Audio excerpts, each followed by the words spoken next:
So, a couple months ago, I started up a amphipod culture in I believe it's a couple gallons of water. It's in a sterilite bin that I picked up from the hardware store. It's about, 39 liters, 41 quarts. And I haven't filled it up all the way, but during the summer, this is when I started this. And I've been just keeping any amphipods I've been finding in my local creeks and streams into it. And it usually thrives with a lot of duckweed and a lot of algae that would cling to the bottom if it wasn't plastic, so it clings to rocks and dead leaves and stuff that I keep in it. And there's cyclops in there and clams and a couple other crustaceans that I've gotten. And last night the temperature dropped really low, and there's a giant ice chunk on top of my culture bin. I got really worried because I know usually when things freeze they die, and without soil to burrow into they usually freeze and never come back. Well, one pro is that the amphipods are still alive.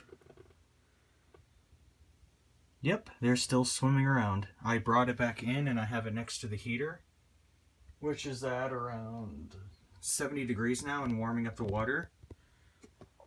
Yeah, plastic's not going to melt or anything if I keep an eye on it. And really strange thing is these are from up north near Bab, Montana, which is really close to Canada. And I'm guessing these guys are used to freezing temperatures, which is strange for a crustacean because you would think that they'd burrow and then die off. But yeah, it was 32 degrees outside, and these guys are just still swimming around in the water that isn't frozen.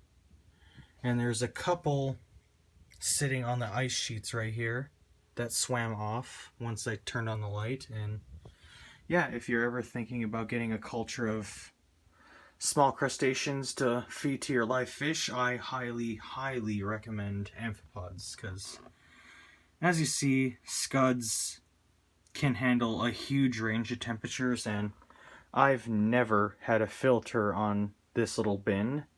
I've never added activated carbon. I've never had like a temporary filter on here. No sponge filter, no undergravel.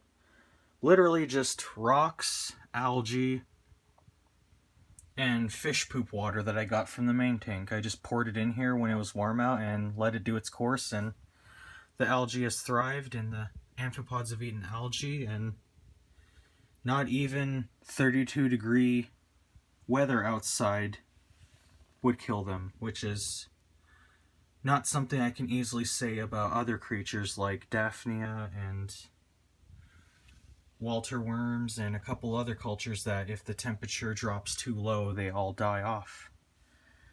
Then again, there might be some dead amphipods in here, but I don't see any corpses around, because when amphipods die, they lose their natural coloration and turn a bright yellow or a bright orange. And it'll be really obvious that they're dead. They don't adapt to the same color as their food or anything, so the fact that these guys are alive at all, despite me forgetting about them outside, is a huge plus for me. They're amazing. So if you do have problems with keeping live cultures of food, I'd recommend amphipods, because they come in a huge range of sizes and, yeah, can survive 32-degree outside.